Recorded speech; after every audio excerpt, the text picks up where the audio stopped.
Сәлем достар. Мына eBay'де 500% маржа беретін товарды іздеу деп бір бейнетаспа бар екен YouTube'да. Осыны оқып таңғаламда.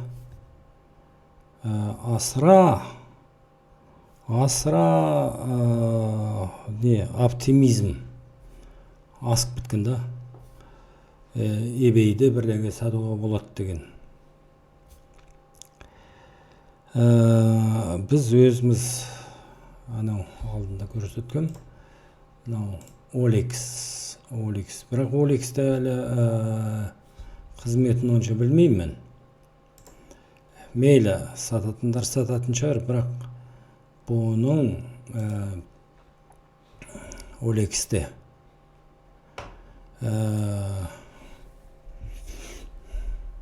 мысалға сен басқа қалада тұрып, басқа қалада тапқан затыңды қалай алдырасың? Әңгіме сода. Ол жүк тасымалына байланысты. Жүк тасымал Қазақстанда қалай болып жатыр? Енді ол жағынан онша хабардар емеспін. Осы жақын арада соны тексермекшімін да, қалай болатын. Мен асыра деген асырып сөйлеу, немесе асырып жаңағы оптимизммен қарау, әрине бір мынау осы мен тұрып жатқан қалада бір жігіт бар екен естідім да, мына өзі қымбат ағаштан кішкентай гитара, укулеле деген соны жасайды екен. Енді ол укулеле деген енді мынандай кішкентай ғой, мынандай кішкентай гитара, балалар ма, енді үлкендерді ойнайды, бірақ анау саусағың сыймайды анау пернелер ұстауға. Сондай укулеле деген. Содан жасап, дүние жүзінің түкпір-түкпірінен тапсырма алады екен да, сөйтіп жаңағы жасап, соларды шетелге жібереді екен. Әрине ол мысалға оның құны, өзіндік құны, себестоимость. Өзіндік құны әрине мүмкін жарайтын шығар, үстеме пайда алу үшін, кіріс болу үшін. Укулеле деген енді бір жалғызілік сирек кездесетін қолдан жасаған дүние ғой. Оны алдырған кезде мысалға деймін да, бір $500 болсын, қаншама анау өзіндік құны бір анау тасымалмен бірге бір $200 болсын. $300 еңбек. Сен ол мүмкін жарым ай жұмыс істеген шығарсың. Жарым айда $300 ғана табасын деген сөз да.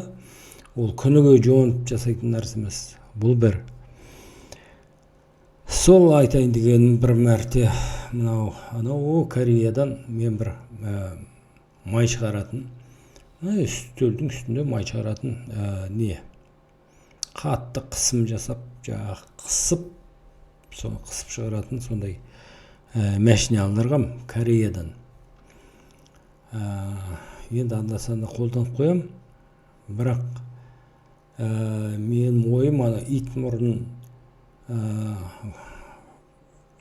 несі болады ғой, дәні. Енді гүлі. Сол гүлінің несі жаңағы ит мұрын сияқты сол жемсін ішіндегі тұқымдарын, ол тұқым дән деп аталғанымен, бірақ оны кішкене жаңғақ деп те айтуға болады. Өйткені қаттылығы соншама.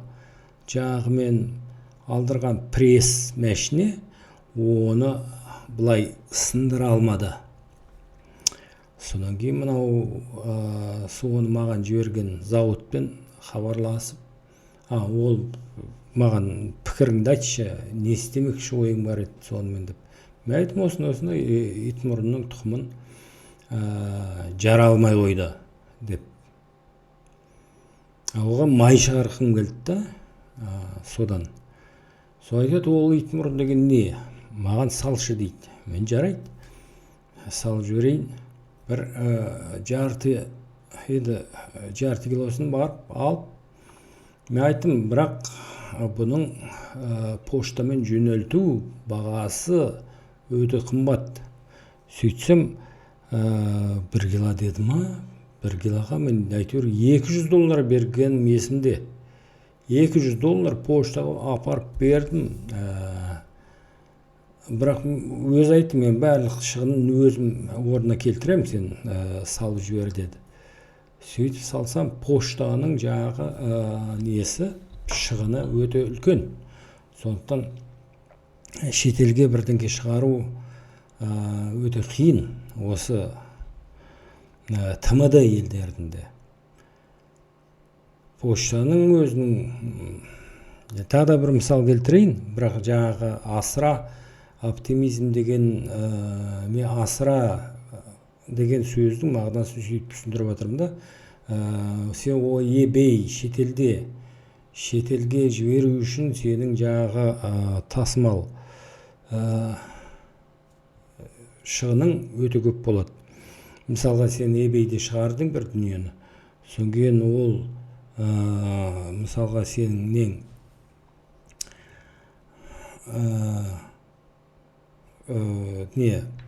сақтақ қоймаң осы жерде болатын болса, онда өте қиын шетелге шығару.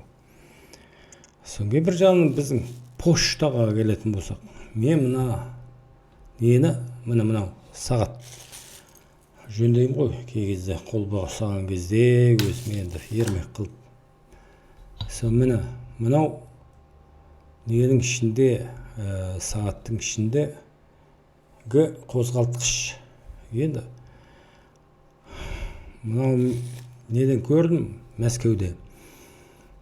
Мысалға 100 сом дейік, 100 рубль. 100 рубльге алдыртпақшы болып едім, бірақ поштаның шығыны 400 рубль екен. Ойбау. Енді ойланасың ғой, енді сен сағатыңның бағасы онша емес.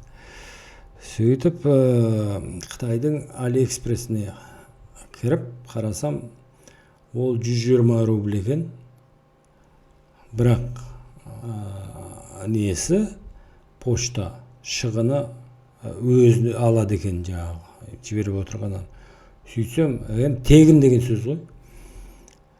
Сөйтіп бұлай ойлап қарасаң, біздің пошталар, біздің да анау Қытайдың поштасының жұмысын тегін істеп жатыр ма, немене пәле сол. Сондықтан Қытай туралы айтатын болсақ, Қытайдың поштасы тегін деп айтуға болады. Енді олар майда анау ненің телефонның ішіндегі неше түрлі жаңағы кедергілер, конденсатор, транзистор, анау майда жүйені де салып жүруі мүмкін да. Оның тегі құны төмен болса да бәрібір жібереді олар. Ол Қытайдың ел ішіндегі сондай саясат. Міне, мен ең негізгі нәрсе, мысалға, қала аралық сауда-саттық жүргіземін десең, мемлекет аралық сауда-саттық жүргізетін болсаң, сол кезде мынау тасымал құны өте төмен болу керек. Сол кезде сен саудаң жүреді. Ал егер eBay 500, қаяқтың 500%? Бұл мен өзімнің бәріміз ойластырып жүрген нәрсе ғой. сол егер мынау жаңағы авторға айтайын деген, егер сол eBayде бірдеңке сататын болсаң, онда мынау неден Қытайдың өзінен өзіңе бір